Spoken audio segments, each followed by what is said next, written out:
শুনেছ কখনো ভগবান নিজেই স্বপ্নে এসে বললেন আমার ভোগ কেউ খাবি না? কিন্তু কেন বলেছিলেন জানো?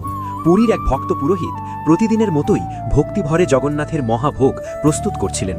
সেই রাতেই হঠাৎ স্বপ্নে দেখলেন স্বয়ং জগন্নাথ এসে বলছেন আগামীকাল ভোগ কেউ স্পর্শ করবে না। ঘুম ভাঙতেই পুরোহিতের বুক কেঁপে উঠল, কিন্তু তিনি ভগবানের আদেশ মানার সিদ্ধান্ত নিলেন। পরদিন ভোগ নিবেদন করা হলো, কিন্তু কেউ একটুও ছুঁল না। মন্দিরে নেমে এলো এক অদ্ভুত নীরবতা। সন্ধ্যা নামতেই এক বৃদ্ধ ক্ষুধার্ত অবস্থায় মন্দিরে এসে কাঁপা গলায় পুরোহিতকে বললেন কিছু খেতে দেবেন, খুব খিদে পেয়েছে।